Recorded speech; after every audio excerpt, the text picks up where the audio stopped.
por essa lição que vamos estudar, né? Eu fico aqui pensando, eu acho que a gente tem tanta coisa para agradecer ao nosso Pai, e uma delas é esse conteúdo, né? Porque nós estamos estudando há mais ou menos 2 meses a, quais são os critérios que são levados em conta quando se forma um núcleo familiar, né? Porque assim, ó, se eu estou encarnado numa família, e eu percebo que a gente tem tanto problema dentro desse núcleo familiar, se não entre as pessoas, mas pelo menos comigo mesmo em relação às outras pessoas do meu núcleo familiar, né? Aonde eu encontraria respostas tão ricas como essas que os espíritos ditaram para Kardec, ditaram para Chico Xavier e para tantos outros médiums, tentando, se esforçando para nos trazerem esse tipo de informação? Porque, gente, com informação, eu tenho onde me agarrar, eu tenho onde é, refletir a respeito dos problemas e tentar, se eu tiver uma boa vontade comigo mesmo, né, tentar encontrar uma solução, um caminho, né? Agora, vocês imaginem se a gente tivesse ainda sem essas informações, né? Como é que a gente ia, por exemplo, equacionar as encrencas que existem, por exemplo, entre os irmãos, as encrencas que existem entre os cônjuges depois de um certo tempo de casado, as encrencas que existem entre um dos filhos com a mãe ou um dos filhos com o pai, ou a encrenca que existe entre o marido e a sua sogra, ou entre a esposa e a sua sogra. Quer dizer, como é que a gente ia nivelar tudo isso aí? Porque esse final de semana eu andei olhando o evangelho, os 4 evangelhos que a gente tem, é um negócio assim, muito curto, tem histórias curtinhas, né? E muito pouca informação. Tem aquela passagem que Jesus está fazendo uma espécie de um bate-papo com algumas pessoas numa casinha lá numa aldeia, e a mãe, juntamente com seus irmãos, sabendo que ele está lá, vão até essa casinha tentar retirar ele, porque ele já estava sendo muito comentado entre os judeus, né? E eles estavam achando que Jesus estava meio com o parafuso torto. E isso é muito vergonhoso para uma família judia. Eles iam tentar tirar o Jesus de lá para prendê-lo. E Jesus faz o que naquele momento? Fala, gente, quem é minha mãe e meu pai? São vocês que estão aqui, que escutam as ideias do meu Deus, do meu Pai, e levam elas em consideração. Então, vocês são meus irmãos, vocês são minhas mães, vocês são meus pais. Então, é um negócio meio assim, tudo bem, se todo mundo é irmão de todo mundo, o que é um núcleo familiar? Então, essas informações que o André Luiz nos traz, que Kardec também, junto com alguns espíritos, também nos traz, eu acho que são importantíssimos para quando eu tiver com uma zica na mão, eu tentar refletir sobre qual é a melhor maneira de se resolver. Porque a pior maneira a gente já tem, que é o instinto. Né? A pior maneira de se resolver qualquer coisa é a gente dar vazão para aquela energia de luta que nós temos dentro de nós. De levantar a espada, de pegar um porrete, né? E até usar força física, em alguns casos muito extremos. Então, não é por aí. O processo é de reflexão profunda, profunda. Porque eu estava conversando com a Alessandra, né? Sobre essa questão de você desencarnar. Se eu desencarnasse hoje, será que eu estaria bem? Será que eu estaria assim triste? Com certeza, né? Mas de consciência tranquila em relação ao meu jeito que eu vivi aqui na Terra com as pessoas que estão do meu lado? Eu teria feito o meu melhor? Mas como é que eu vou fazer o meu melhor se eu não fiz nenhum esforço para ser menos egoísta, para ser menos orgulhoso, para ser menos arrogante, para ser menos prepotente? se eu vivi do jeito que eu achava que tinha que viver e quem não gostou que coma menos. É lógico que eu vou desencarnar devendo muito na questão do meu relacionamento com as pessoas que estão no meu núcleo familiar. Eu até falo assim para a Alessandra, eu estou procurando dedicar 90% do meu fosfato mental na relação com as minhas mulheres, que eu tenho três, eu tenho duas meninas e tenho a Débora, né? Porque, no fundo, no fundo, no fundo, gente, é o que vai ser levado em conta no final, né? Ah, eu vou deixar meu pai, vou deixar minha mãe, vou deixar meus irmãos, vou deixar vocês, mas no fundo, no fundo, no fundo, com vocês era uma convivência, mas com elas, normalmente eu tenho com certeza ali uma grande escola. Né? E é isso que a gente tem que estar bastante centrado nesse momento, ainda mais que nós temos uma doença aí que em 3 dias a gente pode ir daqui para lá, rapidamente. Em 3 dias, gente. Você dá uma tossidinha de manhã, 2 dias depois, bom, tchau. Então, assim, eu tenho que estar muito atento no que eu estou fazendo com o meu tempo nessa questão, principalmente dentro da minha própria casa. Né? Então, assim, ó, durante a oração, obrigado Deus por essa aula e obrigado Deus por nos ter dado essas ferramentas. E aí a gente lembra do Cristo quando ele falava assim, né, felizes daqueles que nunca tiveram e nunca me verão e têm fé em nas minhas palavras sem nunca ter me visto, né? Ele falou isso para Tomé. Então eu fico pensando assim, e quantos viveram bem sem a doutrina? Nós ainda estamos aqui, então Deus falou, meu, se não der algo para aqueles caras que estão encarnados lá, eles não vão sair daquilo, que somos nós, né? Então, eles nos mandam essas informações preciosas que a gente tem que pegar isso como se fosse pedras preciosas, né? E trabalhar cada uma delas analisando com muito respeito, com muito carinho, para que tenha resultado. Porque, gente, o grande objetivo é buscar um resultado bom para nós. Esse é o tesouro que a traça e a ferrugem não consomem. É isso. Podemos ligar cada um para sua casa, então agora já falou. Então nós paramos no texto, naquele parágrafo lá, vamos só recordar. Eu tenho André Luiz e Alexandre, que recebem a visita de Herculano, que é um espírito responsável por Segismundo. Segismundo é um camarada que teve uma aventura amorosa e interferiu num relacionamento entre Adelino e a outra, o nome da mulher que eu esqueci, qual é? Adelino e... Raquel. Raquel, isso.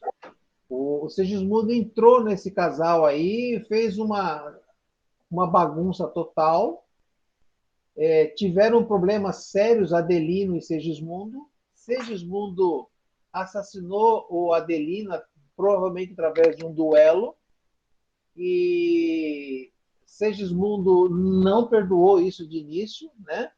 Aliás, desculpe, o Adelino não perdoou.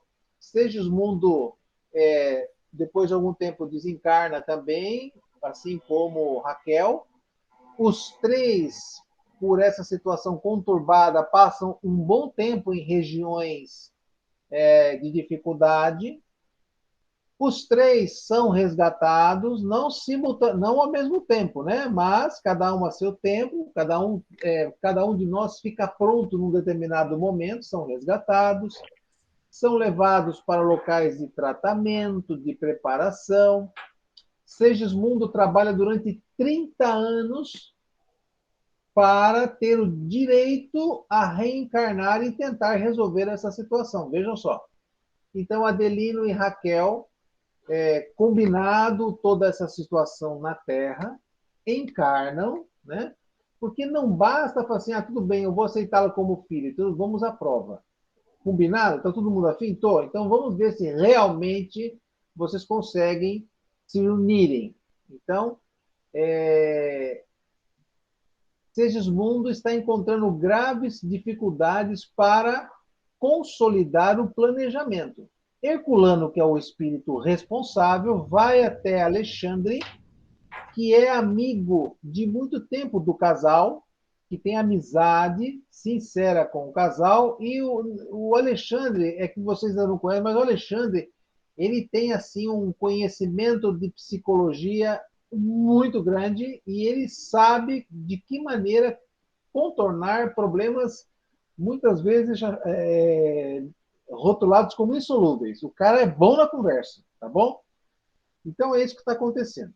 André Luiz, que é o nosso aluno, o nosso repórter, pede para Alexandre autorizar que ele participe dessa tarefa, porque ele achava que ia ser um momento de aprender muita coisa. O Alexandre consente nesse desejo do André Luiz, só que ele fala assim: olha, André, para que isso aconteça, você vai ter que, enquanto nós vamos nos preparar, você vai ter uma semana para ficar ciente de uma série de procedimentos que nós aqui no plano espiritual tomamos antes de encarnar, tá? A nossa colônia tem um departamento de assistência reencarnatória e você vai passar uma semana nesse departamento para que você absorva conhecimentos básicos, para não fazer bobagem enquanto a gente estiver na casa do Adeline e da Raquel. Tudo bem? Ah, vamos embora, tudo bem. Então, nós estamos mais ou menos nessa situação aí, né? Então, deixa eu ver aqui. Está naquela parte que o Alexandre está explicando para o André Luiz a questão daquela passagem evangélica. Pois bem, o próprio Jesus nos deixou material de pensamento para o assunto em exame, quando nos asseverou que se a nossa mão ou os nossos olhos fossem motivos de escândalo, deveriam ser cortados ao penetrarmos no templo da vida. Compete-nos transferir a linguagem literal para a interpretação simples do espírito. Se já falimos muitas vezes em experiências de autoridade, da riqueza, da beleza, da inteligência, não seria lógico receber idêntica oportunidade nos trabalhos retificadores. Então, a gente conversou a respeito dessa argumentação de Alexandre. Ele fala assim: se você ainda não tem condições de ser uma pessoa de poder, de posse material, ou dono de uma beleza física, sem com isso arrumar encrenca para si próprio, sem com isso arrumar problemas para suas futuras reencarnações, então não é lógico você ter essas ferramentas na mão de novo, porque você vai se ferrar. No nosso linguajar de São Sebastião, tá bom? Mais ou menos isso. E ele compreendeu claramente onde Alexandre pretendia chegar com os seus esclarecimentos amigos. E para a regulamentação de semelhantes serviços que funcionam em nossa colônia espiritual, por exemplo, o planejamento de reencarnações, onde você terá ocasião de recolher ensinamentos preciosos. E atendendo-me às necessidades, como pai afetuoso, apresentou-me um instrutor no dia imediato, a imponente instituição. Constitua-se de movimentado centro de serviço, de vários prédios e numerosas instalações. Árvores acolhedoras enfileiravam-se através de extensos jardins, imprimindo encantador aspecto à paisagem. Reconheci logo, o Instituto se caracterizava por grande movimento. Entidades insuladas ou em pequenos grupos iam e vinham, estampando atencioso interesse na expressão fisionômica. Pareciam sumamente preocupadas, sumamente despreocupadas de nossa presença ali. Por quê? Quando não passavam sozinhas ao nosso lado, engalfadas em profundos pensamentos, iam em grupos afetuosos, alimentando discretas conversações, muito graves e absorventes. Ao que me parecia, muitos desses irmãos que passavam juntos de nós empunhavam reduzidos rolos de substância semelhante ao pergaminho terrestre, relativamente aos quais não possuía eu, até então, a mais leve notícia. Alexandre, porém, como sempre, veio ao meu socorro de minha estranheza, explicando bondosamente. As entidades sob nossos olhos são trabalhadores de nossa esfera, interessados em reencarnações próximas. Nem todos são diretamente ligados ao semelhante propósito, porque grande parte está em trabalho de intercessão, obtendo favores dessa natureza para amigos íntimos. Vou dar uma paradinha aqui. Então, o André está chegando ali no prédio, tem aquela movimentação, vocês imaginem lá um prédio de administração pública, né? Muita gente de interesse entrando e as pessoas saíam de lá pensativas, porque, gente, eles não estão fazendo um planejamento de comprar uma casa financiamento em 30 anos, eles estão planejando os próximos 70, 100 anos na carne. Então, é um grupo de espíritos que já adquiriram amadurecimento para poderem participar de alguma maneira desse planejamento. São pessoas que já percebem aonde podem errar e aonde podem acertar. São pessoas que já têm uma ideia do que elas precisam corrigir em futuras encarnações. Tá? E o interessante aí, muitas dessas pessoas que estão andando por esse prédio são trabalhadores, espíritos que estão ali buscando favores para outros amigos que vão reencarnar. Gente, onde é que estão esses outros amigos que não estão diretamente ali naquele prédio? Estão em zonas inferiores, né? Aguardando um momento. Então, é interessante isso aí, né? Dos rolos brancos que conduzem, são pequenos mapas de formas orgânicas, elaborados por orientadores de nosso plano, especializados em conhecimentos biológicos da existência terrena. Conforme o grau de adiantamento do futuro reencarnante e de acordo com o serviço que lhe é designado no corpo carnal, é necessário estabelecer planos adequados aos fins essenciais. Então, o cara, neste local, ele vai fazer um esboço do futuro corpo. Se ele vai ter alguma doença pré-instalada, se ele vai funcionar direitinho, se todos os órgãos, sistema circular, sistema endócrino, vai ter um funcionamento bacana. É ali que é planejado, tá?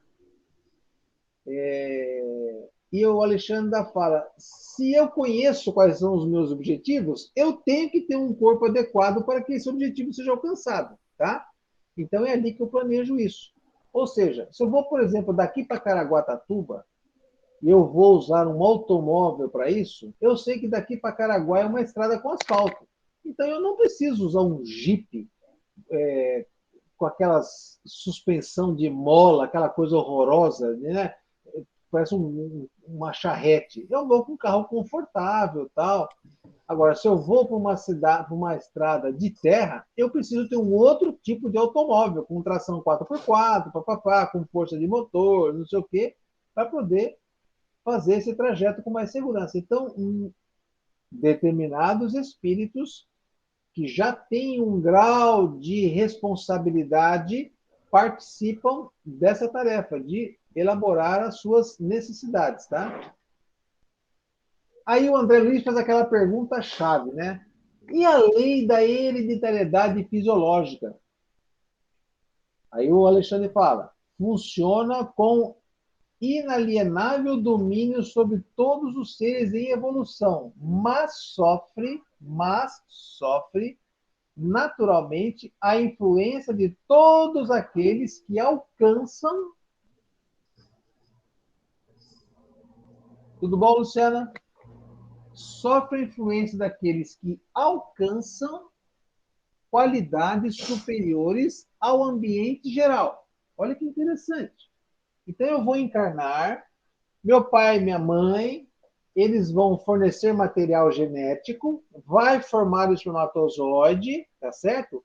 Eu, como espírito, vou atuar na divisão celular, tal, nas combinações, e dependendo da minha competência, do meu grau de evolução, eu vou poder mexer, eu vou ter influenciação nessa formação orgânica.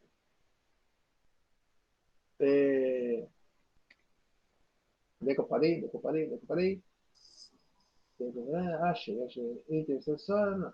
Além do mais, quando interessado em experiências novas no plano da crosta é merecedor de serviços intercessórios, as forças mais elevadas podem imprimir certas modificações à matéria, desde as atividades embriológicas, determinando alterações favoráveis ao trabalho de redenção.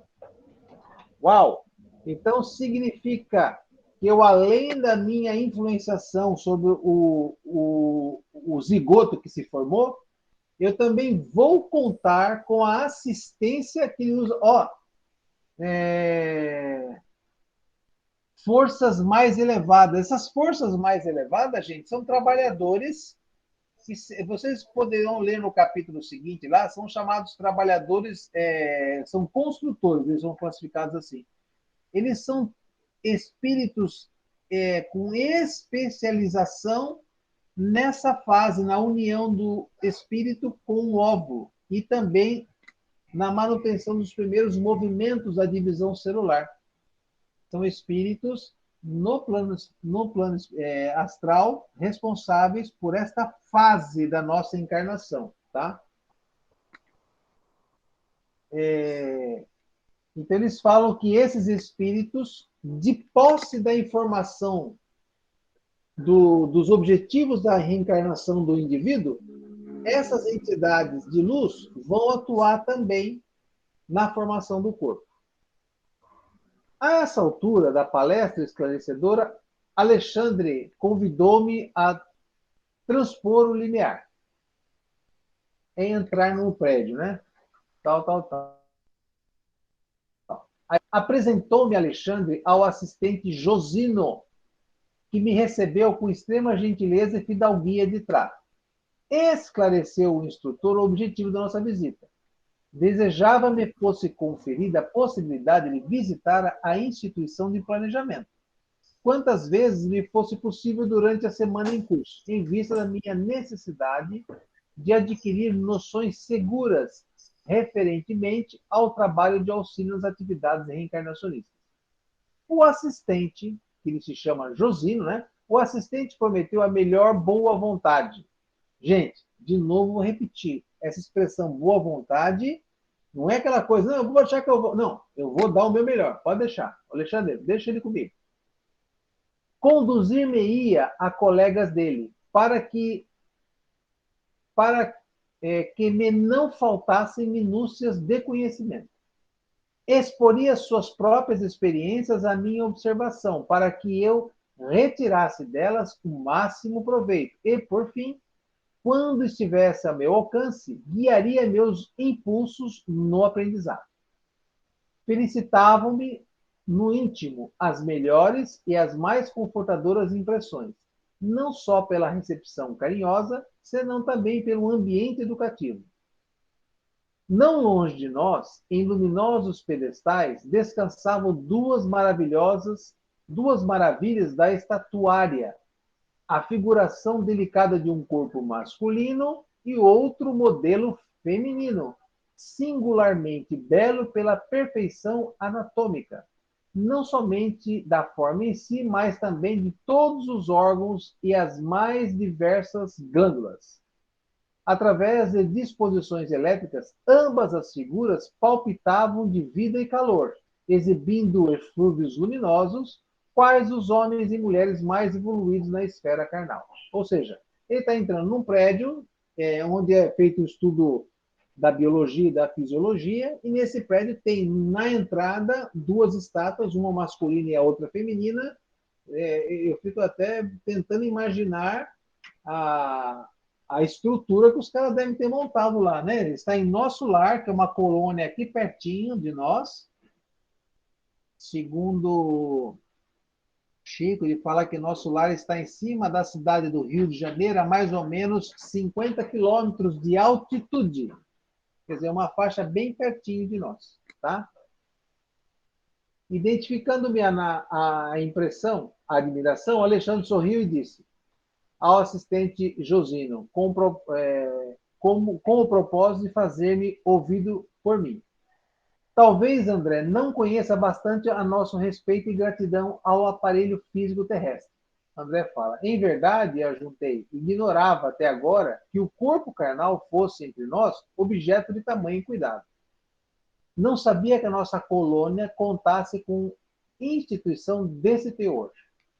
Como não, meu amigo, interferiu o assistente, com inflexão de carinho.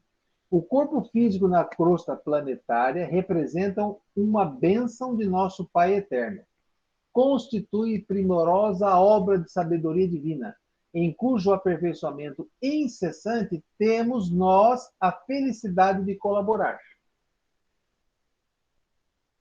Uau! Quer dizer, corpo físico, minha gente, nós temos que ter, conforme ele falou, começar a prestar bastante atenção em nosso corpinho físico, porque ele realmente é uma dádiva importantíssima.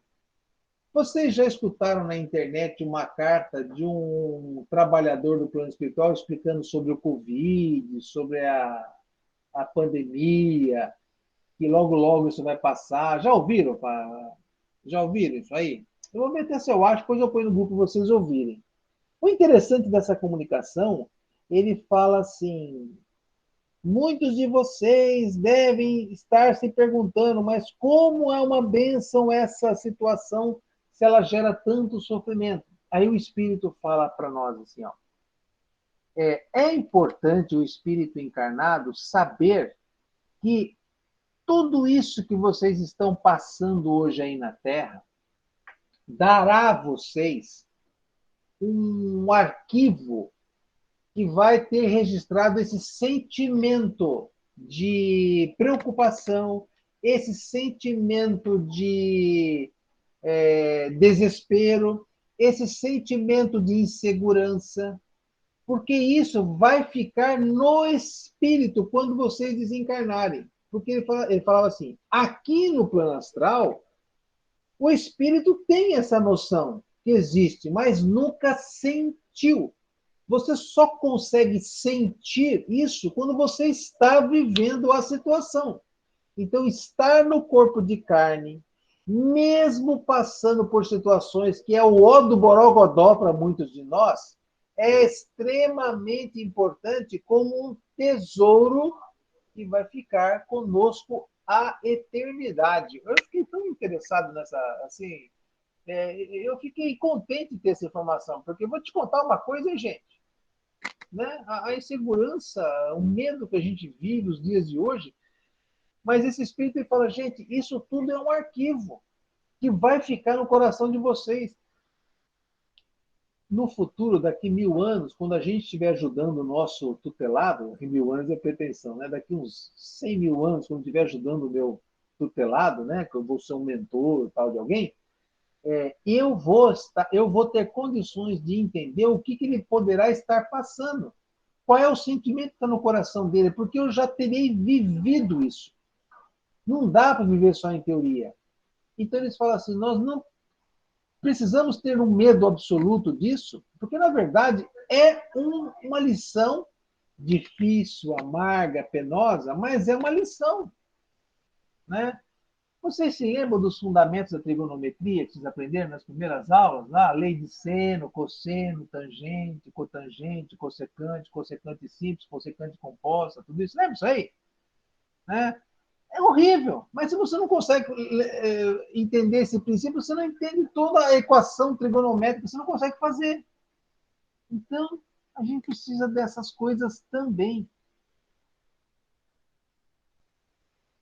Uma cliente nossa teve um cachorro dela, um pitbull, que comeu bambu e ficou zanzando pelos veterinários, tentando descobrir que o cachorro tinha, e ninguém descobriu, o cachorro acabou morrendo, né? Na autópsia achou que ele tem um monte de bambu cravado no intestino, pedacinho no estômago, tal, sofreu, todo mundo sofreu. E eu fiquei pensando, mas por que que Deus permite que um animal irracional sofra, né? Gente, ele é um princípio. Depois vem assim, eu estou cortando o cabelo, estou pensando nessas coisas, né? Mas o corte sai certinho, tá? Só estou só fazendo uma observação importante. E vem assim na minha cabeça, né? O cachorro, ele é um princípio inteligente que vai um dia se transformar em espírito. Ele está caminhando para a sua evolução. Então, ele precisa aprender, através das bobagens que ele está vivendo agora, uma série de isso pode, isso não pode. Ele já começa ali o aprendizado dele. Mas e para o dono? O dono não tem nada a ver, né? O dono teve o sofrimento da perda do animal, porque realmente para a dona foi um negócio assim, muito difícil para ela, sabe, gente? Como para todos nós, né? Perder nosso bichinho, né? De uma forma assim tão besta. E eu fiquei pensando, mas por que ela aconteceu isso com ela, né? Uma hipótese muito provável. Em outra encarnação, ela não respeitava o animal e deve ter feito algum animal sofrer. Então, hoje, ela precisa sofrer a perda desse animal para ver como é importante a vida até dos bichinhos. Quer dizer, é todo um processo educacional. Oh, mas, ô Francisco, mas que doutrina é essa que prega a dor? O problema não é esse, ela pregar a dor. Ela não prega a dor, ela prega o entendimento da dor, né? Porque nós ganhamos o tal do livre-arbítrio. E o livre-arbítrio entrou num ser vivo que é totalmente voltado para o seu umbigo. E aí, as decisões que esse camarada que é voltada para o seu umbigo toma, normalmente é para o seu bem-estar. E, às vezes, levando quem está do lado a um mal-estar. E aí tem as consequências, né, gente? Tem as consequências, que são pagas à vista ou a crédito em outras encarnações. Esse que é encrenca. No mundo de hoje, muita coisa você não paga à vista, né? Fez aqui, aqui mesmo está pagando, né? Não está deixando nem para depois. Então, é mais ou menos isso que está acontecendo. E agora, por que eu falei tudo isso, né? Então, eu falo sobre o corpo físico. Então, vamos continuar lá. Ó.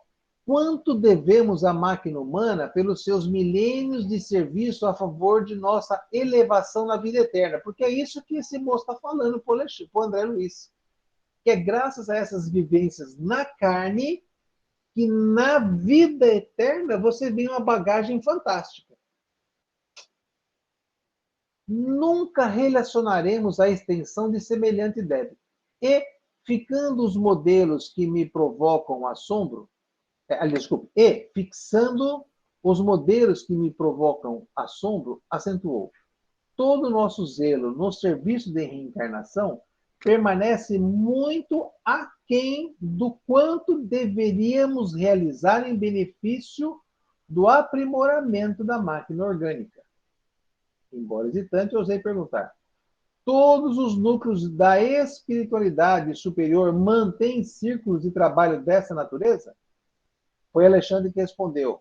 Em todas as colônias de expressão elevada, essas tarefas são desempenhadas com infinito carinho.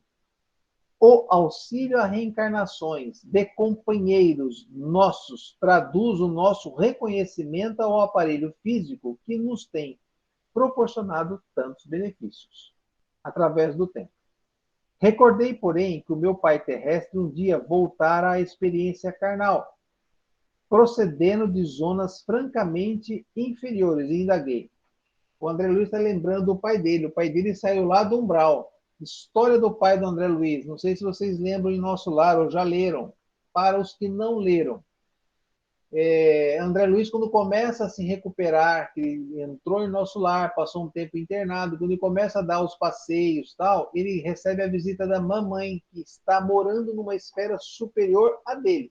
Porque a mãe tinha uma bagagem espiritual mais requintada que a dele. Então ela não fica em Nosso Lar, ela ficou numa colônia acima. E ele pergunta, mãe, cadê o pai? Teu pai está lá embaixo. Ela usa uma palavra bonita, tá? Mas eu vou no popular. Teu pai está no inferno, meu filho. Como assim? Então, ele, enquanto encarnado, ele tinha duas amantes. Eu não sei como é que consegue ter duas. Uma já é um sufoco. Ter duas, o cara era bala mesmo, né? Ele tinha duas amantes e ele desencarnou e as duas também já desencarnaram, então estão os três lá embaixo. Aí o André Luiz ficou assim, meu Deus, meu pai. Pois é, meu filho, mas não esquenta, não. Gente, eu não falo desse jeito, tá? Vocês imaginam um camamã, né? Depois, quem quiser ler, lê e vai ver direitinho as palavras lá. Mas é para assim, não esquenta, não. Eu já estou junto aos meus orientadores, conseguindo que nós vamos reencarnar de novo. Eu vou reencarnar como esposa do seu pai, e nós vamos trazer essas duas moças como filhas para que elas sejam por nós educadas, né? Então, é isso que o André Luiz tá pensando. Puta, mas o meu pai, ele veio lá do umbral. Será que ele teve toda essa assistência para reencarnar? Será que tiveram todo esse cuidado com o pai dele, né? É isso que tá com essa questão na cabeça aí, tá? Aí o André Luiz pergunta assim: e aqueles que regressam à crosta, partindo das regiões mais baixas, terão o mesmo generoso auxílio? Desejando imprimir a pergunta a mais viva sinceridade, acrescentei: meu genitor, na derradeira romagem terrestre, voltou faz algum tempo à esfera carnal em condições bem amargas. Alexandre interrompeu-me o curso da frase, ponderando: compreendemos. Se for ele criatura de razão esclarecida, embora não iluminada, permanecia após a morte em estado de queda e não deve ter voltado à bendita oportunidade da escola física sem o trabalho intercessório e forte ajuda de corações bem amados do nosso plano. Então, o Alexandre está explicando para o André Luiz. André, se ele estava lá no umbral, apesar de ele ter um pouquinho de inteligência, ele não tem esclarecimento. Mas ele contou com a ajuda de amigos nesse departamento de planejamento reencarnatório, que é aquele outro pessoal, né?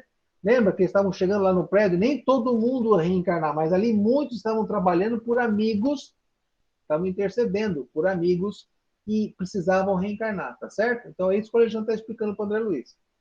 Nesse caso, terá recebido cooperação de benfeitores, situados em posições mais altas.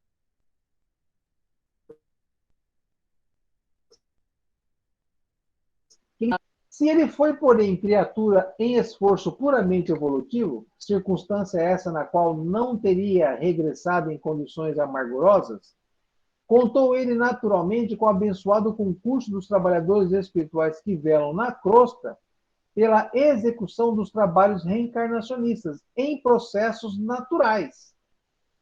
Quer dizer, se é um outro tipo de espírito que ainda está no processo evolutivo e não é do mal, mas também não é do bem, não tem tanto conhecimento assim e não praticou tanto mal, ele vai nesse processo, encarna, desencarna, encarna, mas tem uma equipe básica, tá? Que vai auxiliando nessa entrada e saída do corpo, nesse fluxo de migração e emigração nas encarnações. E assim vai. Tal. Em face dos esclarecimentos, entendi as diferenças e tranquilizei o coração. Aí ele lembrou que a mãe falou, né, que estava trabalhando para ajudar o pai. Tá certo? Fosse porque a palestra escalpelara melindroso assunto de família humana, fosse pelo propósito de me deixarem a sós com as minhas profundas reflexões naquele extenso gabinete de serviço, o orientador e o assistente entraram em silêncio, compelindo-me a buscar novos motivos de conversação para o meu aprendizado. Eu achei legal essa postura. Tem o Alexandre e tem aquele outro rapaz que eu já esqueci o nome, né? Os dois estão acompanhando o André Luiz ali dentro do prédio, pelo menos nesse primeiro dia. E os dois falam exatamente o que o André Luiz pergunta. Eles não ficam falando que nem uns loucos e falando tudo que sabem. Eles deixam o assistido questionar. Então, eu achei essa postura de orientadores um exemplo para que nós absorvemos também. em nossa postura aqui, porque às vezes nós temos pessoas responsáveis, nós somos responsáveis por pessoas, por educação, e a gente tem que falar apenas o que o aprendiz pergunta. E não ficar aqui no louco, que nem eu fico às vezes com vocês aqui, né? Falando. Às vezes não é o interesse da pessoa. Qual é o interesse? Você vai lá e fala. É o que os dois estão fazendo. Falaram para o André Luiz um monte de coisa, agora estão quietinhos, deixando o André Luiz mastigar o conhecimento e, quem sabe, ele terá ou não novas perguntas. Tá? Aí ele continua. Passei então a absorver detidamente os modelos masculino e feminino, não longe de meus olhos. Muito gentil, Josino passou a destra de leve em meus ombros e falou: aproxime-se das criações educativas, você lucrará muito. Não contive o gesto de agradecimento e afastei-me dos dois, respeitáveis amigos. Detive-me na contemplação do molde masculino, que apresentava absoluta harmonia de linhas, qual arte helênica, no sabor antigo. O modelo estruturado em substância luminosa constituía, a meu parecer, a mais primorosa obra anatômica até então sob minha análise. Semelhava-se àquela figura humana imóvel a qualquer coisa divinal. Fixei-lhes minuciosamente com espanto. Nunca vira semelhante perfeição das minudências fisiológicas. Toda a musculatura estava ali, formada em fibras radiosas, desde o frontal ao ligamento anular do tarso. Vinham-se fios de luzes simbolizando as regiões diversas da musculatura. Aí ele vai descrevendo tudo que está vendo, né? Quem tiver interesse, lê isso aí, porque eu, né, já li umas 2 vezes, tá bom. Surpreendido, rendi silencioso proveito de admiração à sabedoria divina, de onde consegue sublime aparelho físico terrestre para as nossas aquisições eternas. Impressionava-me a composição perfeita dos vasos distribuídos em torno do tronco celíaco, à maneira de pequenos rios de luz. Destacava-se em expressão a luminosidade das cavas superiores e blá, blá, blá, blá, blá, blá, e vai embora, vai falando tudo que ele está observando nas estruturas da estátua e tal, né? Coloração da epífise, tal, não sei o quê. E ele falava assim, a minha estupefação não tinha limites, quer dizer, o meu assombro não tinha limites. É forçoso confessar, porém, que minha surpresa se distendia muito mais, ao fixar eflúvios brilhantes que emanavam dos centros genitais, semelhando-se em conjunto a músculo santuário cheio de luz. Então ele está olhando para a estátua, tal. O que chamou muito a atenção dele era a energia que emanava dos centros genitais das estátuas, tá certo? E isso é uma coisa que a gente vai ter que prestar muita atenção nessa conversinha deles agora. Ó.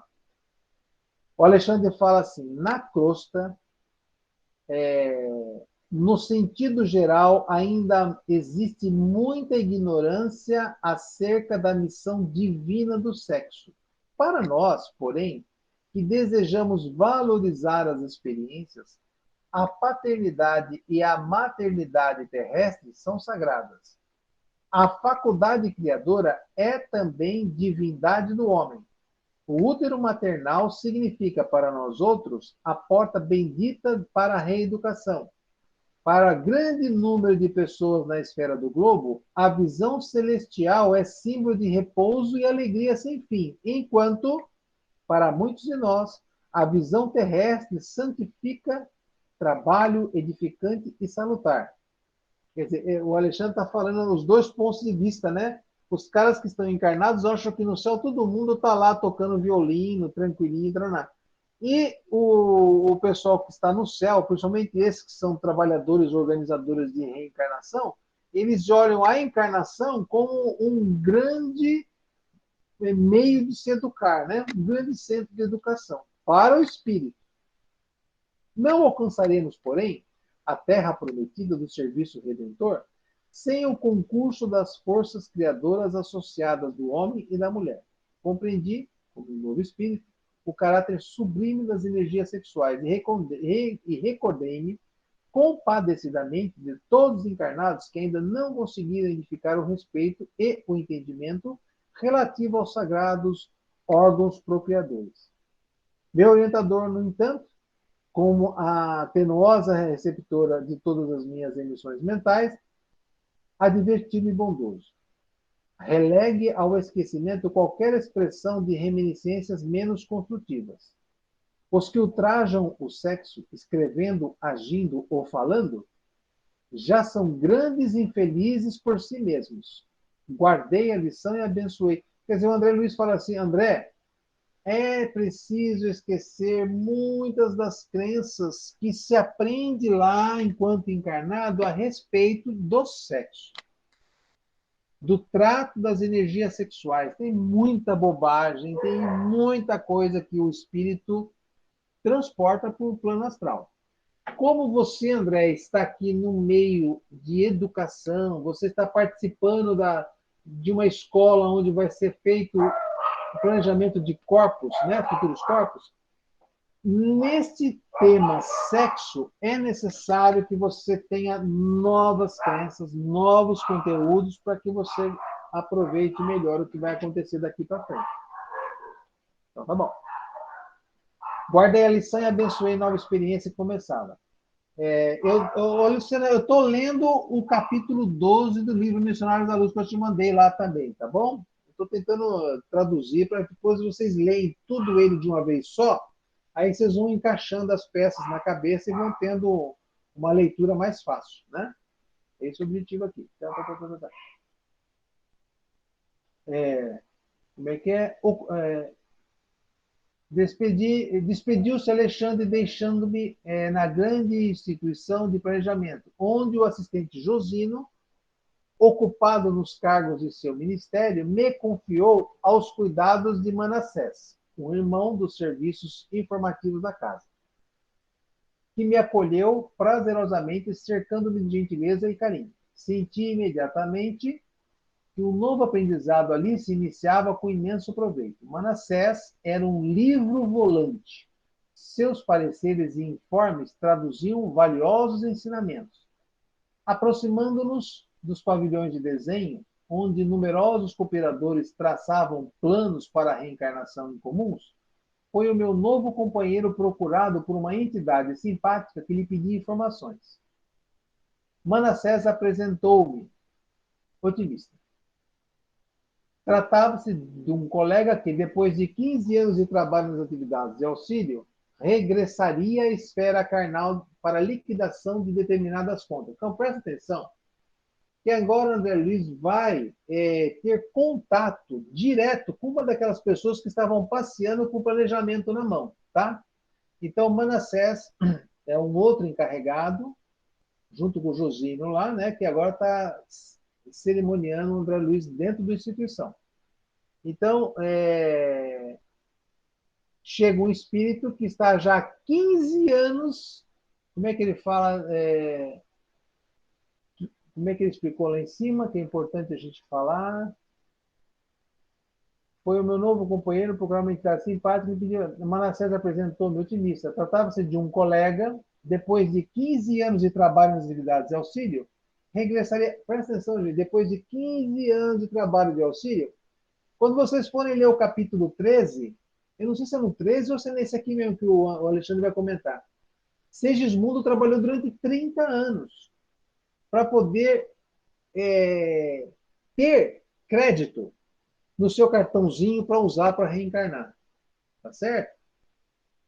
É assim que funcionam as coisas lá. Principalmente com nós, espíritos endividados com o universo. Vai vendo aí, encrenca. O recém-chegado parecia hesitante. Via-se-lhe o receio, a indecisão. Não se deixe dominar pelas impressões negativas, dirigia-se Manassés a ele, infundindo-lhe bom ânimo. O problema do renascimento não é assim tão implicado. Naturalmente exige coragem, boas disposições. Quer dizer, o Manassés já sabia do que estava se tratando, aquela cara de preocupado do espírito chegando para conversar com ele, tá? Entretanto, exclamava o interlocutor algo triste, temo contrair novos débitos ao invés de pagar os velhos compromissos. É tão penoso vencer na experiência carnal em vista do esquecimento que sobrevém à encarnação. Mas seria muito mais difícil triunfar guardando a lembrança, redarguiu Manassés. Olha, o espírito está encarnando, ele tem um planejamento, mas ele está com medo de não conseguir cumprir o planejamento e ainda por cima arrumar novos débitos. Aí o Manassés está dizendo, escuta, eu sei que ele tem essa dificuldade, mas acredite em mim, você reencarnar com lembrança, como essa ferramenta da lembrança para poder corrigir problemas, seria muito pior. Gente, vamos ver o caso do Segismundo que vai reencarnar. O Segismundo é o assassino do futuro pai. Como vai nascer uma criança com uma lembrança que matou o pai? Já pensou? Ia ser uma coisa meio, né? Psicamente ia ser um inferno na cabeça dos dois, né? O pai olhando aquela criança de madrugada chorando, cheio de cocô, querendo vomitar. Fala, Paula. Mas existem algumas crianças, algumas pessoas que têm essa recordação, né? Eu já vi uns relatos falando sobre isso, que as Tem. crianças têm, às vezes, umas Eu, lembranças, inclusive de tá. marca no corpo que foram Eu assassinadas. prometi que a semana passada que eu ia colocar um link de uma palestra da Nete Guimarães, que ela vai explicar cientificamente e espiritualmente por que as crianças do 0 aos 5 anos têm tantas lembranças de situações passadas. Será que também é um karma isso, de certa Ah, forma? É não, algo, não? não, não, não. Ela vai explicar. Não vou antecipar Tá. nada, não. Quem quiser que vá assistir a palestra lá. Certo? Fica com vontade de querer mais. Mas é muito interessante, viu? É muito interessante. O que eu falei? Tá. Aí o Manassés fala assim, não, e prosseguindo, sorrindo, Manassés fala, se tivéssemos grandes virtudes e belas realizações, não precisaríamos recapitular as lições já vividas na carne. E se apenas possuímos chagas e desvios para rememorar, abençoemos o ouvido que o Senhor nos concede em caráter temporário. Quer dizer, se temos tantas encrencas para resolver, abençoemos o esquecimento que o Pai nos concede ao reencarnar. Esforçou-se o outro para esboçar um sorriso e objetou. Eu fico pensando, né? Meu Deus, você vai entrar na jaula do leão. Porque, gente, encarnar é entrar na jaula do leão. Nessa fase que nós estamos, minha gente, tem que ter muito pedigree. Não é fácil, não. Esforçou-se o outro para esboçar um sorriso amarelo, que é mentira, um sorriso e objetou. Conheço-lhe o otimismo, Manassés. Quisera ser igualmente assim. Voltarei confiante num concurso fraterno de vocês. Quer dizer, o rapaz que vai encarnar fala, eu vou, mas eu conto com a ajuda de vocês. E modificando o tom de voz, indagou. Pode informar se o meu modelo está pronto? Creio que poderá procurá-lo amanhã, tornou Manassés bem disposto. Já fui observar o gráfico inicial e dou-lhe os parabéns por haver aceitado a sugestão amorosa dos amigos orientadores sobre, olha atenção, sobre o defeito da perna. Certamente lutará você com grandes dificuldades nos princípios da nova luta, mas a resolução lhe fará grande bem. Sim, disse o outro, algo confortado, preciso defender-me contra certas tentações de minha natureza inferior. É a perna doente me auxiliará, ministrando-me boas preocupações. Não, veja só a conversa desses dois, parece dois malucos conversando, né? No nosso ponto de vista, que estamos aqui na Terra. Que a gente vê uma pessoa sem uma perna, a gente vê uma pessoa sem um rim, com problemas de coração, problema de estômago, problemas mentais, não é isso, Lu? Uma série de necessidades. A gente fala, meu, quem que é essa? Olha uma das explicações aí, tá?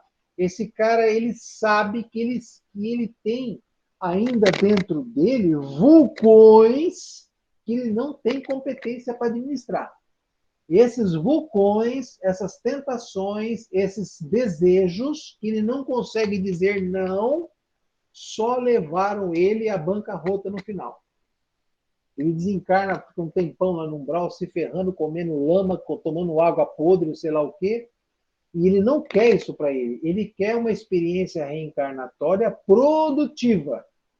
Então, para isso, ele rogou aos seus mentores que dessem um jeitinho para que ele não tivesse tanta liberdade mental para poder ter foco. Ter foco. Então, eles planejaram a perninha doente dele lá. Pode me informar ainda a média de tempo conferida à minha forma física futura? 70 anos no mínimo, redarguiu meu companheiro contente. Olha que interessante resposta, né? Você vai viver 70 anos no mínimo. O outro fixou uma expressão de reconhecimento enquanto Manassés continuava. Pondere a graça recebida, Silvério. Ah, o nome desse espírito que vai reencarnar é Silvério. E, depois de tornar-lhe a posse do plano físico, não volte aqui antes dos 70. Trate de aproveitar a oportunidade. Todos seus amigos esperam que você volte mais tarde à nossa colônia na gloriosa condição de um completista. Não volte aqui antes dos 70. Como é que eu faço para voltar antes do planejamento, gente? Alguém tem ideia? Suicídio. Suicídio, falar isso. O que mais? Suicídio, é. O que mais? Abre os microfones para falar, tá? Eu não tenho leitura labial ainda. Eu estou pensando em suicídio. Talvez errando, né? Não seguindo o caminho que deveria ter, que ele ia buscar para conseguir completar a missão dele, fazendo as escolhas erradas, talvez, que leva Onde é que eu ele... escolho errado? Exemplo é o André Luiz, né? Aparentemente ele teve uma vida, foi um médico, mas ficou no umbral, 7, 8 anos. Mas não era um pai presente, não era um bom marido, fumava. Então nem necessariamente você precisa fazer algo tão pesado assim, né? Você lembra que essa discussão, aproveitando o seu gancho, ele conversava com os médicos lá, quando já estava no nosso lar, ele conversava que ele ouvia os outros amigos, os outros espíritos no umbral, chamá-lo de suicida. Lembra disso aí? Sim. E ele não Suicida. entendia, né? Ele falou, gente, eu não me matei, eu morri por causa do Fumava. câncer. Aí o cara falou, amigo, né? você não se matou conscientemente, mas você tem um tipo de suicídio indireto. Os seus hábitos de vida destruíram o seu corpo antes da hora. Então, é isso que o Manassés vai explicar para o André Luiz agora, nas próximas linhas, sobre essa questão de você ser completista. Você planeja o seu corpo, você tem uma estrutura fisiológica que vai te dar os 70 anos. Porém, você entra numa família aonde, por exemplo, a alimentação é toda errada, os costumes são todos errados, você não dorme de noite, parece um vampiro, dorme durante o dia, você troca uma série de conteúdos que a ciência já demonstrou que são péssimos para o nosso estado físico, você não pratica nada, né? Então, você tem um comportamento, você tem atitudes que vão abreviar a sua vida planejada. Por isso que o Manassés está falando, olha, você tem que voltar aqui na condição de completista, pelo amor de Deus, não vai fazer bobagem. Use o seu corpo com sabedoria. Tá certo? Gente, eu como feijoada, churrasco, tomo cerveja, tomo vinho, treinar, tá certo? Aqui não estou fazendo apologia a virarmos santos, que ainda não dá, mas com uma certa cautela, né? Depois tem uma compensação, uma dietazinha durante a semana, tal, mas tem por aí, tá? Aí ele sorriu, complacentamente retrucou. É o título que designa os raros... Está falando o que é completista, né? É o título que designa os raros irmãos que aproveitaram todas as possibilidades construtivas que o corpo terrestre lhes oferecia. Em geral, quase todos nós, em regressando à esfera carnal, perdemos oportunidades importantes no desperdício de forças fisiológicas. Perambulamos por lá, fazemos alguma coisa de útil para nós e para o outro, mas, por vezes, desprezamos 50%, 60%, 70% e, frequentemente, até mais de nossas possibilidades. Olha o que ele falou, olha o percentual, 50%, 70% e até mais das nossas possibilidades. Quer dizer, metade do tempo a gente perde. Isso é comum acontecer. Em muitas ocasiões, prevalece ainda contra nós o agravante de termos movimentado as energias sagradas da vida em atividades inferiores que degradam a inteligência e embrutecem o coração. Aqueles, porém, que se mobilizam a máquina física à maneira de operário fidelíssimo, conquistam direitos muito expressivos em nossos planos. O completista, na qualidade de trabalhador leal e produtivo, pode escolher à vontade o futuro corpo, que lhe apraz o regresso na crosta em missões de amor e iluminação. Ou recebe veículo enobrecido para o prosseguimento em suas tarefas a caminho de círculos mais elevados de trabalho. Olha que interessante. Aquela pessoa que passa a sua existência preservando o corpo físico na sua maior potência, quando vai reencarnar, tem um títulozinho lá, né, que dá direito a um corpo bacanérrimo, porque ele é um espírito que sabe bem usar. Ou não vai reencarnar mais, então você vai para uma esfera superior. Lembra, quando o espírito, gente, a gente vai reencarnando na Terra até aprender tudo que a Terra tem para ser aprendido.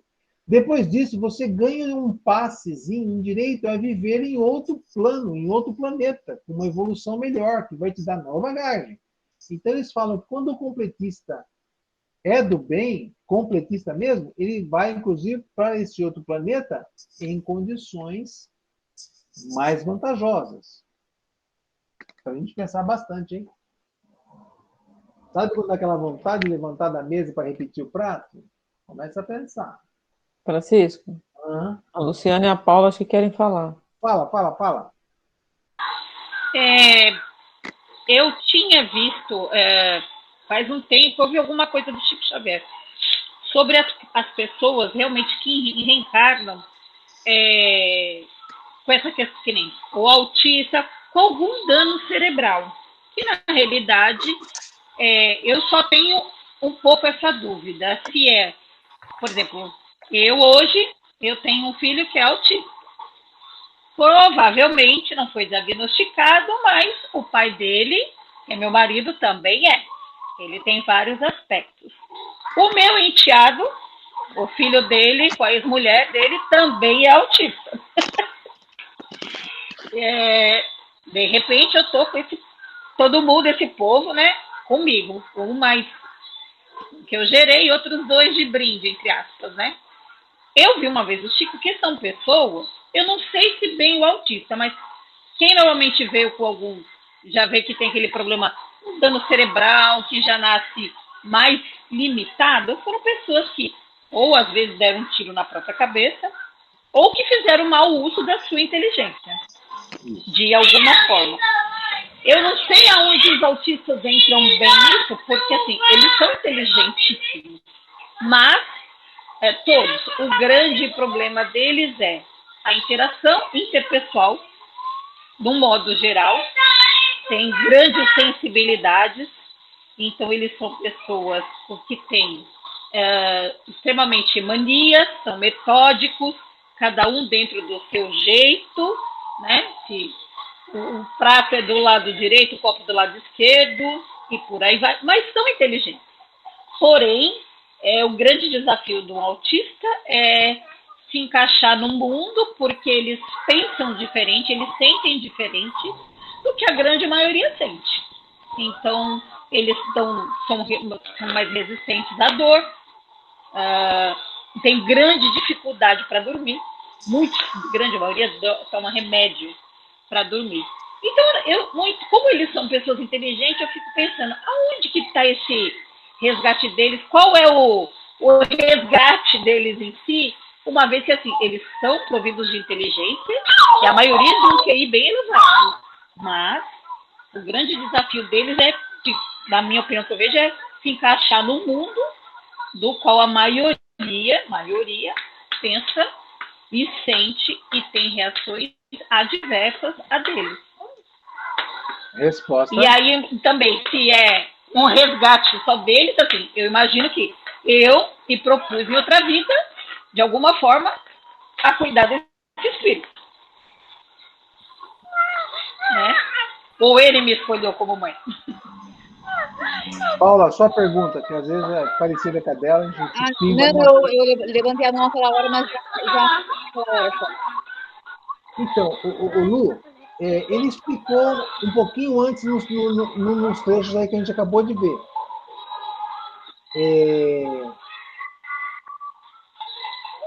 O que você falou na hipótese do autista, realmente eu já ouvi o Chico falar sobre isso. Ou foram suicidas, ou são espíritos extremamente inteligentes, porém que não fizeram um bom uso da sua inteligência. Então eles vêm para cá com uma certa limitação na sua condição de se expressar.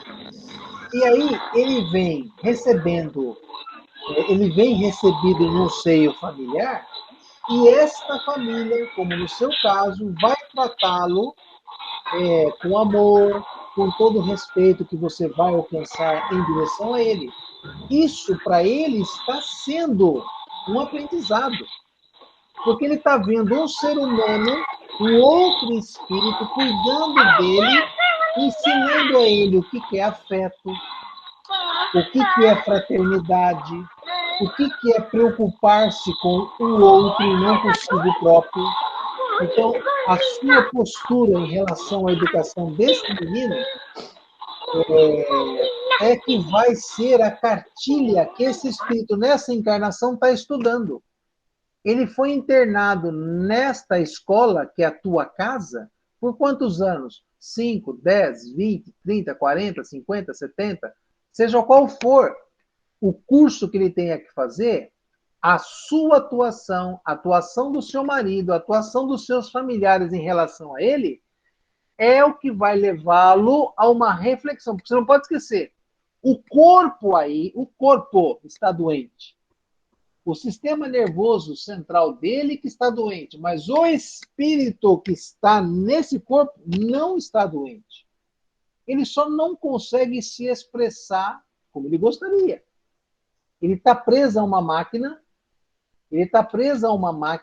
deficitária. Então ele não pode fazer o que bem entende, do jeito que ele gostaria, inclusive. Então, a única coisa que é possível, ele vai ter que entender e absorver os seus carinhos, a sua educação, para que no futuro isso lhe tenha trazido algum benefício, você entendeu? E se ele não aprender com você, ele de novo vai reencarnar nessa mesma situação, ou pior, para poder ganhar algum conhecimento. Então, esses são os objetivos. Agora, o que você tem a ver com o peixe? Vamos dizer que você é uma missionária. Vamos dizer que você... Não, tá vendo aqueles dois lá? Eu posso ser mãe deles? Eu vou ajudá-los. Tá? Vamos fazer esse tipo de hipótese. Posso falar, Francisco? Pode, Alice. Então, Lu, eu não li, né, em lugar nenhum sobre o autismo, e é uma coisa até que eu vou buscar saber, tá? Para poder te falar mais profundamente. Mas eu tenho experiência com assistência espiritual com famílias com autismo, né? Com algum integrante da família com autismo, que a gente trata bastante isso nos nossos trabalhos de assistência espiritual. E o que a gente vê, existe assim, não existe tanto um padrão, mas existe assim, os autistas são uma mente de um espírito muito evoluída, mentalmente eles têm uma evolução até maior que a nossa, um uso da inteligência até maior do que a nossa, por isso que às vezes você vai ver esse traço deles serem extremamente inteligentes, né? E por usar essa inteligência, às vezes, de uma forma não tão correta, eles ficam meio que podados a expressar mesmo essa inteligência, por ser muito superior à nossa, e a gente, às vezes, não consegue entender. Então, assim, o que a gente vê de um padrão que acontece muito nesses trabalhos que eu estou te falando de assistência, é que a maioria do compromisso é dos pais, tá? É maior o compromisso dos pais com os filhos do que dos filhos com os pais. Porque eles têm uma inteligência e uma capacidade de lidar com o autismo perante a sociedade. Os pais têm mais dificuldade, por ter o nosso padrão de evolução igual, até, eles têm mais dificuldade de lidar com um filho autista perante a sociedade, né? Então, assim, tem muito mais, talvez, de um compromisso seu e do seu marido com os filhos, e eles vieram para te ajudar num compromisso seu, do que você orientar eles. Lógico que é sempre uma troca, né?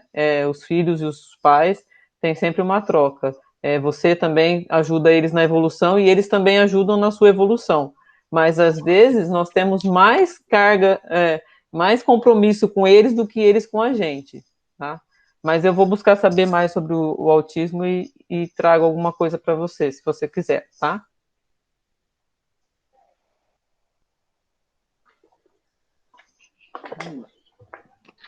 Gente, como os próximos 13, o Manassés, ele vai receber a visita de 13 espíritos, cada um com situações, eu vou deixar para a semana que vem para a gente estudar esses 3 casos com calma, sem pressa, sem correria, tá bom? E eu vou encerrar a aula por aqui hoje. E a gente vai aproveitar mais isso com um pouquinho de paciência. É isso. Tudo bem? Fala, Lu. Oi. Diga. Minha internet deu uma parada bem na hora que a Alessandra estava terminando de falar. Aí eu voltei. Que você é chata, que você não sei o que, um monte de coisa. Então, a Alessandra falou isso engraçado. Essa questão eu vejo, eu não tive dificuldade, eu percebo. É uma grande para os pais. Tem gente, eu sei até eu tenho uma conhecida que vem falar comigo que ela tem um sobrinho e que a família não aceita. Para mim, eu te confesso que eu me surpreendo comigo mesma, porque eu percebi isso quando ele tinha um pouco mais de um ano, eu percebi que ele era diferente. Bem novinho eu percebi. Porque eu também tenho outros 2 filhos. Eu acho que talvez eu perceba que quando a mãe não tem nenhum filho, fica mais difícil você notar uma diferença. Mas eu nunca tive dificuldade em, para mim nunca foi uma coisa assim, que eu vi como um drama ou não aceitar. Para mim sempre foi assim, de boa, porque o que eu vejo, o grande desafio para os pais no meu caso, que eu percebo que era a minha lição de casa, a famosa paciência. Eu falo que Deus, quando estava na filha, alguém me tirou. Alguém me tirou, não veio nada para mim. Eu nunca fui uma pessoa zero paciência. Sabe? Tolerância zero. E com ele, com meu marido, eu fui obrigada a exercer algo que, se Deus deu, eu deixei em algum lugar, que foi a paciência. Né? Eu tive que aprender, estou aprendendo assim, mais tolerante, muito mais tolerante. Eles pensam diferente, enquanto eles estão lá calmos e passivos nas situações, eu sou mais radical. Então, assim, eu falo que meu marido é meu termômetro, né? Ele é uma pessoa que consegue assistir. A hora que eu estou saindo do eixo, me botar no lugar. Antes que eu faça besteira, claro. Né? Antes que eu já fale, já haja, né? Ele é uma pessoa muito calma, extremamente calma. O Louis, ele é extremamente, meu filho, pilhado. Meu marido é calmo, mas assim, tem uma agitação, também tem. Então, assim, o que é o grande desafio que você aprende, que eu vejo a gente como pai, e que você vê até os médicos falando. O grande segredo realmente para as crianças é o amor. Tem que ter muito amor, dar muito amor para eles e ter paciência. As crianças dos meus mais velhos adoram ele, me ajudam, né? É um exercício para todo mundo. Por exemplo, normalmente ele passa a noite acordado e dorme de manhã. A mamãe aqui tem que trabalhar de manhã, o papai trabalha à noite. Mas tô aí, tem dia que é difícil, mas eu não vejo assim como, ai meu Deus, que lamento, eu tenho um filho autista, né?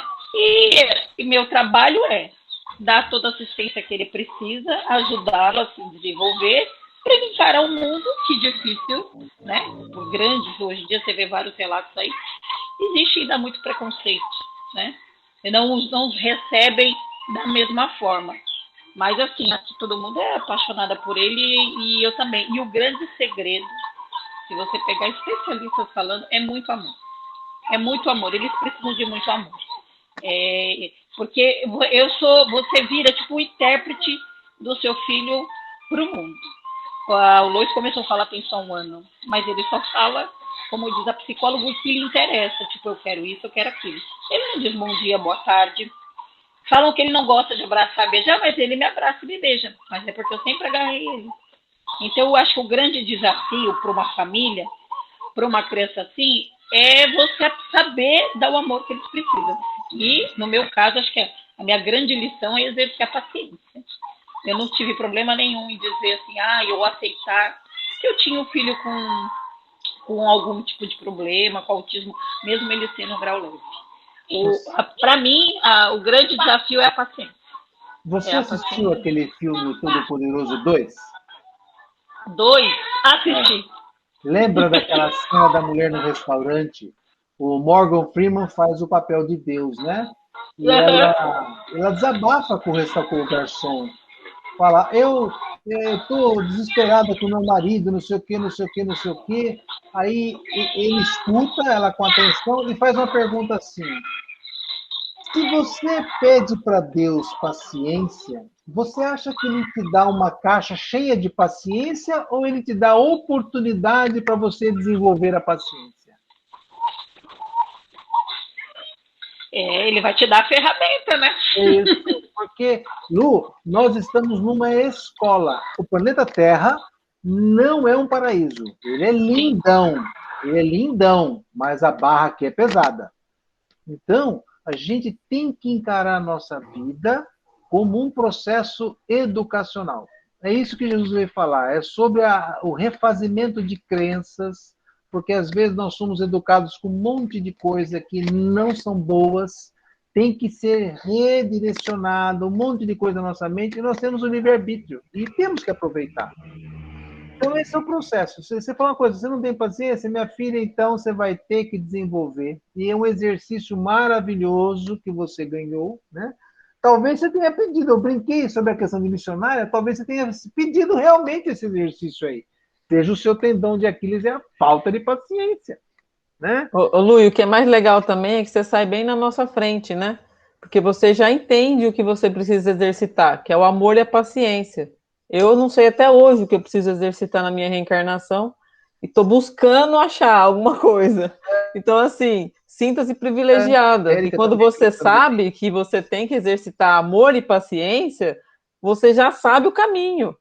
Só trilhar, minha filha. Você tem condição. Agora, tem gente que fica perdido. Você passa uma reencarnação inteira sem entender o propósito de estar aqui. Às vezes, por que eu estou aqui? Por que eu sou casada com essa pessoa? Por que meus filhos são assim? E você fica tão perdido nisso tudo que você não consegue achar um caminho lógico para as coisas, né? E eu acho bacana, você descobriu, através disso tudo, o que você tem que exercitar nessa reencarnação, tá? 100%. Interessante visão, mas não é? Eu acho ótimo isso, quando a pessoa fala assim, o meu marido é isso para mim, eu tenho que exercitar a paciência com o meu marido. Lógico, paciência com o marido, com a esposa, todo mundo tem que exercitar, mas no fundo, você saber o que te trouxe essa reencarnação, quando você tem um problema assim, na verdade não é um problema, quando você tem uma dificuldade em alguma coisa, e você entende que eu preciso amar, né, eu preciso exercitar o amor, é maravilhoso quando você entende isso, né? Porque você já está no caminho, né? É muito bom. A gente faz autoconhecimento para quê? Para entender esse tipo de coisa, né? Nós fizemos uns 4 anos, né, Francisco? Oh, Uns 4 anos, para entender um pouquinho, sabe, da mente, da nossa mente, né, do que passa com a gente, né? Eu acho bacana o seu relato, é muito importante. E quando eu falo da aceitação, na verdade, não é a sua aceitação com os seus filhos, mas é a aceitação, assim, as mães, principalmente, sofrem de ver que os filhos vão ter alguma dificuldade perante ao mundo, entendeu? Eu acho que isso é inerente aos pais, né? Você queria que seus filhos tivessem facilidades, né? E a gente sabe que se o filho tem qualquer dificuldade, isso gera na mãe, no pai, principalmente na mãe, uma inconformação mesmo, né? Eu acho que é essa aceitação que eu falo, não a aceitação dos filhos, né? A gente, como mãe, a gente vai aceitar os filhos como eles são, né? Da maneira que eles são e amar, né? Mas eu acho que aceitar que os filhos vão passar por um dia alguma dificuldade, né? Eu acho que isso é doloroso demais para as mães, né? E assim como as minhas também, que foram criadas na asa da mãe, eu sei que quando for para o mundo vão sofrer, e é por consequência da minha escolha, do que eu passei para elas, entendeu? Isso é dolorido para mim também, né? Então, eu falo, tem um lado bom assim, você vai matar um leão, eu como mãe, porque você vai ter um mundo, pessoas que não vão aceitar seu filho, vão olhar torto, mas até aí comprar uma briga, uma coisa que eu sempre gostei, comprar uma briga pro meu filho vai estar no lucro, né? Eu não vou ter problema para defender ele, vai estar fácil. Então, você tem essa preocupação. Eu falo assim, meu Deus do céu, eu já pensei, eu não posso ir antes dele porque ele precisa de mim. Mas eu sempre fui uma mãe, eu sou menos protetora no sentido de vou pegar para mim e não vou ensinar e vou fazer tudo para ele, do que os outros. Meu marido é mais assim, de mimar até do que eu. Eu sempre tive na minha cabeça que eu tenho que criar meus filhos, isso já com os outros, para o mundo. Eu não sei quanto tempo eu vou estar aqui. Então não adianta eu querer fazer tudo por eles e não deixá-los que aprendam as coisas, porque o mundo está aí fora e eles vão ter que encarar. Então eu sempre tive isso, mesmo com os meus mais velhos, que eu tento preparar meus filhos para a vida. Eu acho que eu vou viver muito, que eu ainda tenho muita conta para pagar. Mas, na dúvida, eu sempre tive isso na minha cabeça. Eles precisam saber fazer as coisas, serem independentes, porque o mundo está aí, entendeu? Eles precisam saber de tudo e encarar as coisas como elas realmente são para não sofrer. A superproteção dá um sofrimento também. Às vezes você acha que você está ajudando como mãe e você, na realidade, não está. Você está privando o seu filho de uma realidade, que o mundo não é rosa. Como o Francisco falou, aqui essa terrinha não é lá essas coisas. Então, é aqui mesmo que a gente, né, vai lutar nossas batalhas. Eu já, por N provas, eu já percebi que meu grande trabalho, aliás, a espiritualidade já cansou de mandar eu trabalhar o perdão e a paciência. Eu tô aí, o perdão já tá difícil. Mas eu chego lá. A paciência eu já comecei a trilhar um caminho aí e já saí. mais alguma coisa, meninas e meninos?